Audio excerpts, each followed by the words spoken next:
Good evening, Bearcats. We are on 5.5 double angle formulas. These are located on the right side of your identity page. Please take a look at them. We have 5 of them. We really only have 3. Cosine is written in 3 different forms, and they're derived from each other. Anyway, so we have sine 2 theta equals 2 sine theta times cosine theta. We have cosine 2 theta, and we have 3 versions of that. We either have cosine squared minus sine squared theta, or we have 2 cosine squared minus 1, or we have 1 minus 2 sine squared theta. And then finally we have tan 2 theta, 2 times theta, and that is 2 tan theta over 1 minus tan squared. You'll find these again, like I said, located on the right side of your identity page, and you will have to know them for your quiz later this week and for your test. Okay, so now we're going to do some examples using these formulas. Okay, we're going to solve the following equation. Sine 2x minus cosine x equals 0, and we're going to solve it from 0 to 2 pi. Alright, the first thing we're going to do is we're going to rewrite sine 2 times x using our new formulas. So when we do that, we're going to rewrite using that formula, and we would do 2 sine x, which is right off the formula chart we just looked at, cosine x. We would keep our subtraction sign, and we would keep our cosine x equals 0. And now we look very much like the last test. Notice here we have we have a greatest common factor of cosine x. We'll factor that out. So cos x, and we'll have 2 sine x minus 1 equals 0. And now we have 2 factors, and we can set each one equal to 0 to solve. So we'll have cosine x equals 0, and we'll have 2 sine x minus 1 equals 0. And this will become sine x equals 1/2. And we'll solve each of these. All right, for cosine equals 0, let's just think about our unit circle for a minute. Cosine would be 0. This is 1, 0, so cosine would be 0 at the top at 0, 1. So right up here and right down here, that would be at pi over 2 and 3 pi over 2. And then sine x equals 1/2. Okay, it's positive, so first we know we're in the first and the second quadrant. Sine is 1/2. Again, this is from your special triangles, just from your chart, the chart. Sine is 1/2 at pi over 6, which is our reference angle, and it happens to be one of our choices because it's a positive sign. And then it would be on this side, which we know this is 6 over 6, so this would be 5 pi over 6. So our answers here for x would be pi over 6 and 5 pi over 6. And that's our first example. All right, let's go to example 2. All right, we have cosine 2 times x minus cosine x equals 0. We're going to again rewrite using the formulas that we have for double angles. But we're going to have to be kind of picky about cosine. Remember, there's 3 choices for cosine. Since this is a cosine, I'm going to pick one that has just a cosine in it, only involving one cosine. If this was a sine, I might pick have a different choice, the one with involving sine. So in this case, I'm going to write 2, replace this with 2 cosine squared x minus 1. And that comes from the formulas.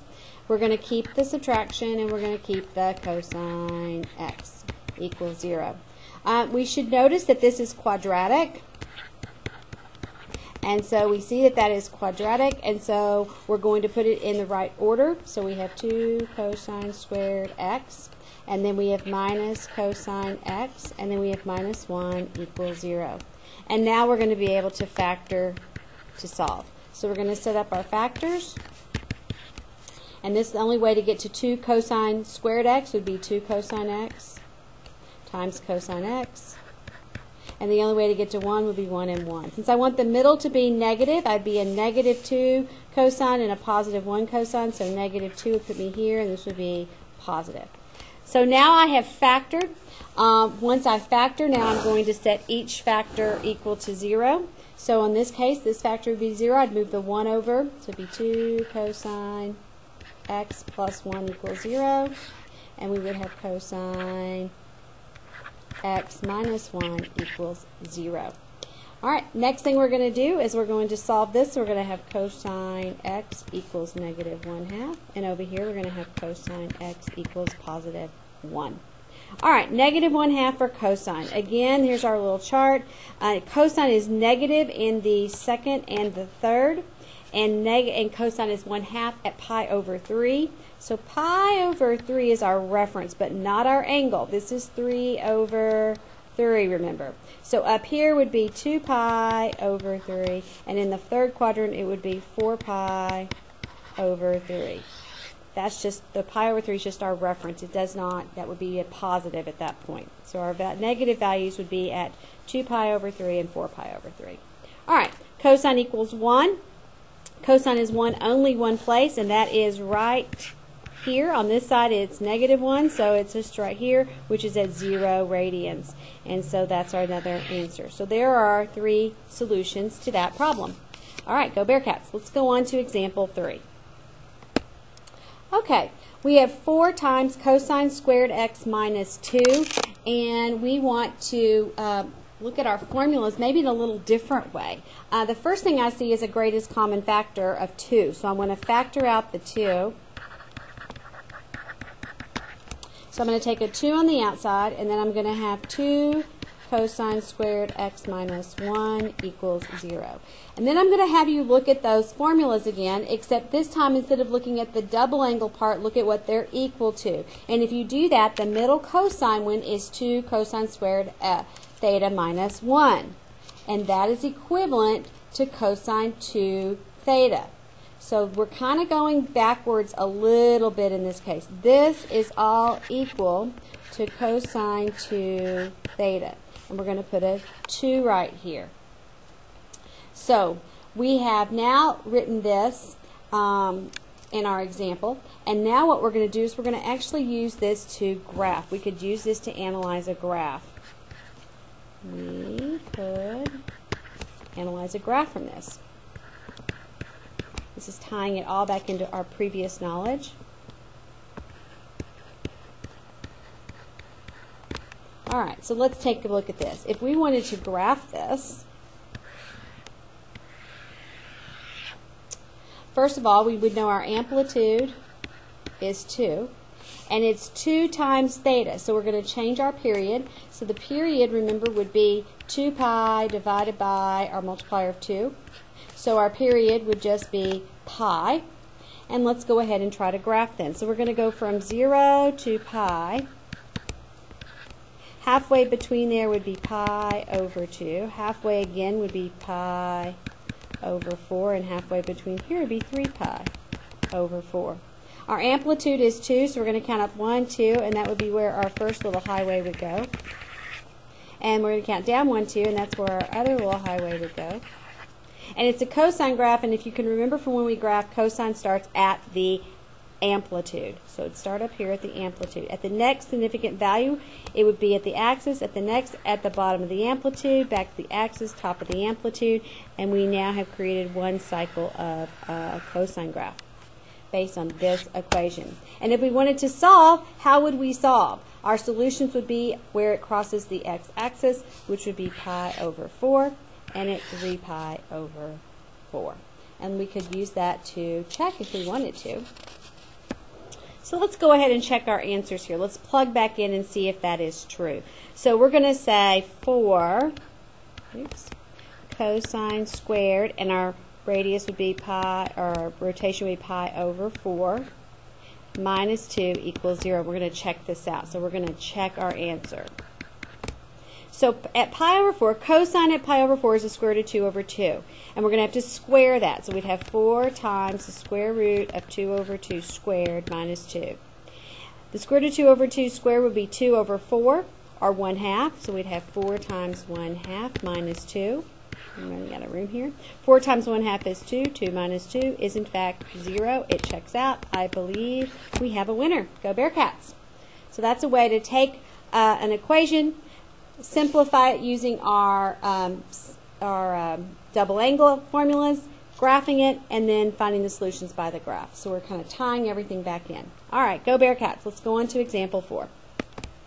Okay, we're going to evaluate using double angles. We're given some information. We're given that cosine x is 5 over 13, and we're given that our x value falls between 3 pi over 2 and 2 pi. So that kind of helps us know our location, so that'll help with our positive and negatives. And we're going to be asked to find sine 2x, cosine 2x, and tan 2x. Let's find some basic information first. Let's kind of draw a picture and see where we are. Well, we know if we're between 3 pi over 2 and 2 pi, then we've got to be in the fourth quadrant. We know that cosine is 5 over 13. That's adjacent over hypotenuse. So in this quadrant, our reference then would be 5, and our hypotenuse would be 13. We would use Pythagorean theorem to find the missing side to be 12, and because it's in the fourth quadrant, then 12 would be negative. That's our sine value, and that would be negative. And so we have our three values that we're going to need in our calculations. We have our cosine value, which was given to us, which was 5 over 13. We have our sine value, which we found now to be negative 12 over 13. And we have our tan value, and that is negative 12 over 5. So we have all our values, so now let's plug into our formulas.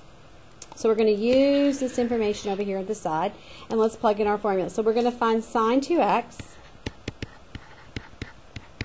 and that formula is 2 times sine x cosine x. And we're just going to substitute in. So we have 2, and I'm going to put it over 1, times sine x, and we know sine x right here to be negative 12 over 13, times cosine x, which is 5 over 13. And then we just multiply it all out. If we multiply 2 times negative 12 times 5, we're going to get negative 120. And if we multiply 13 times 13, we get 169. And that's my answer. All right, so now let's find cosine 2x. Cosine 2x. All right, cosine 2x, we could use any of the formulas will work. I'm going to pick the one with just the cosine in it. That's the one I probably use the most often, but not always the one that you would be picking. But that has one trig function that may make it a little easier. So I'm going to go 2, and then I'm going to have cosine squared x minus 1 is the formula I'm going to use.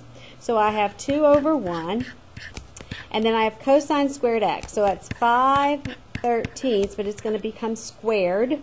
Be careful. Minus, and I'm going to make this 1 over 1. I'm going to take care of the multiplied side first. So I have 2 over 1, and 5 squared is 25, and 13 squared is 169. And I squared it now minus 1 over 1. If I multiply, I get 50 over 169 minus 1 over 1 in 169ths would be 169 over 169. And then I would subtract, and I would end up with a negative 119 over 169. And that would be my cosine value.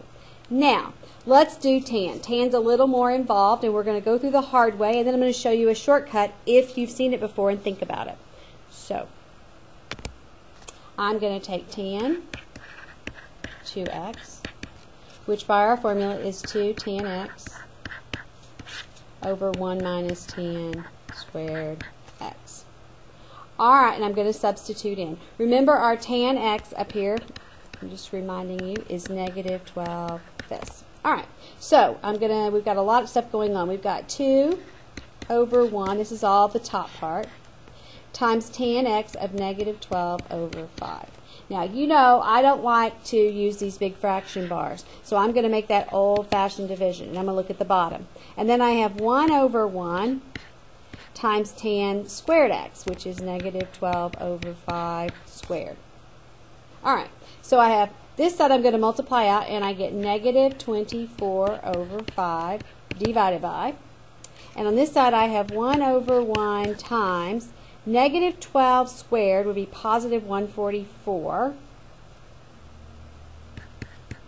And 5 squared would be 25.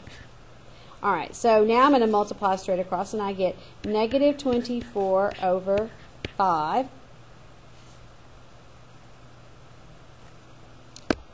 Oops, I forgot. There's a subtraction sign right here. Be really careful. I almost made a mistake.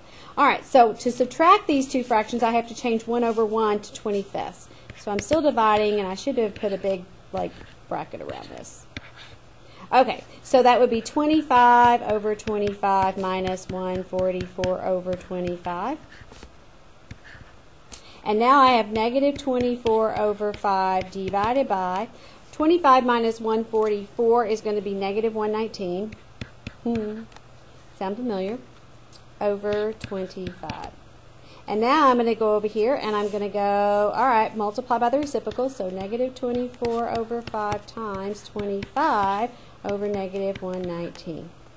And when I multiply straight across, then I'm going to get, this 5 will cancel, this will go in there 5.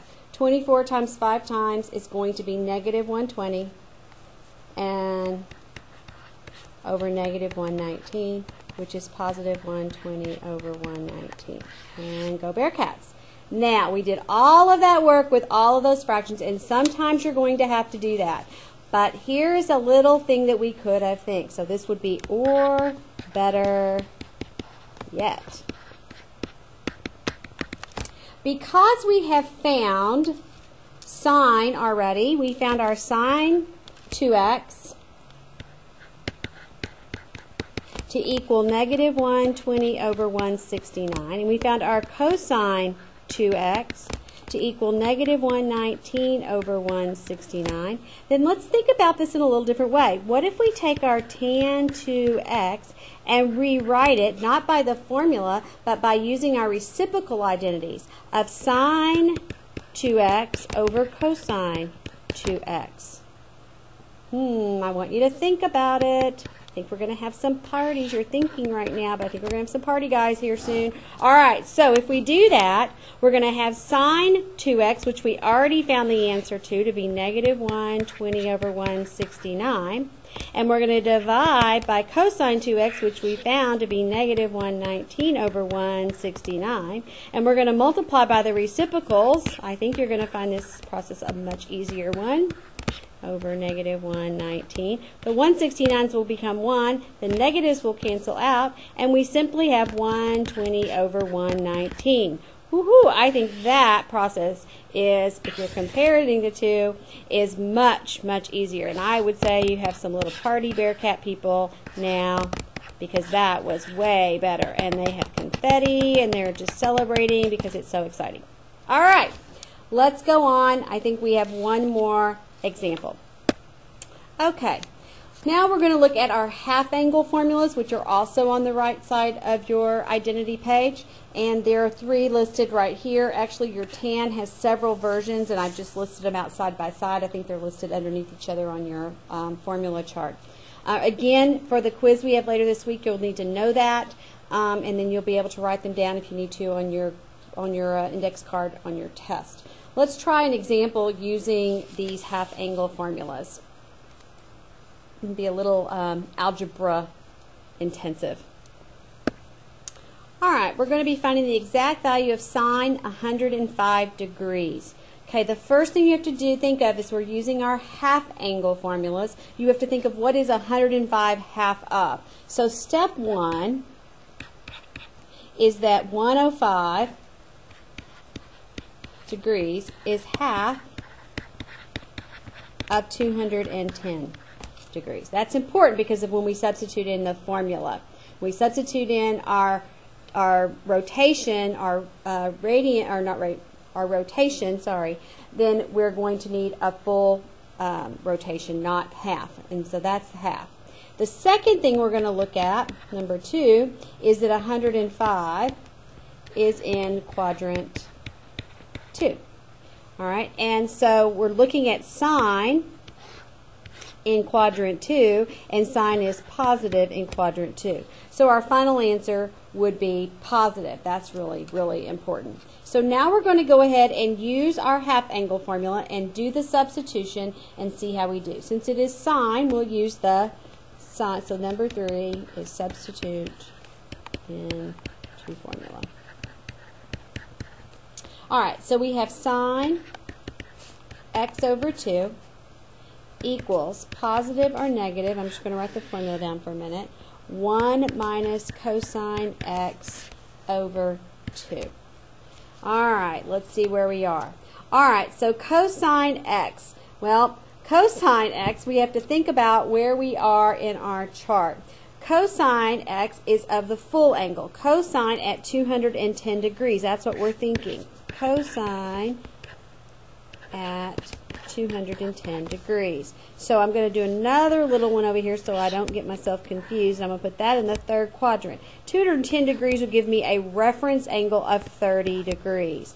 Cosine at 30 degrees is the square root of 3 over 2. But in this quadrant, it would be negative square root of 3 over 2. So please make sure you understand that process. So we're going to use that value to replace cosine x. All right, and that's a little tricky.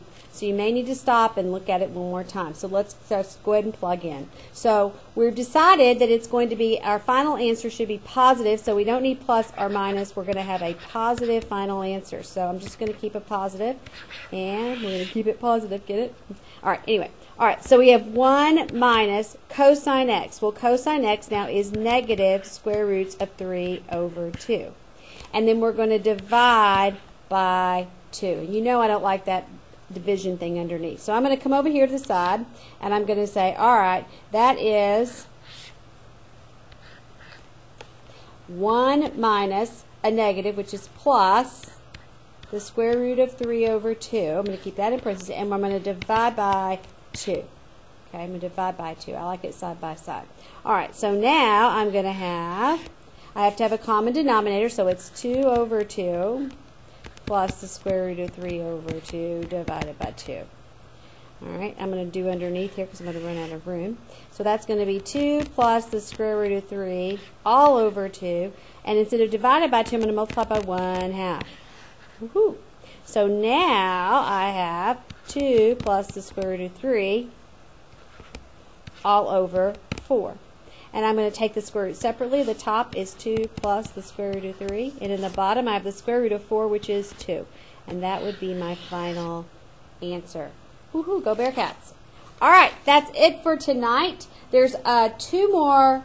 For pre-AP, we have 2 more sets of formulas that we'll talk about in an extra video.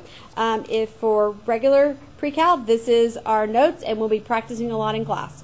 All right, hope you all have a good evening, and I will see you tomorrow. Go Bearcats!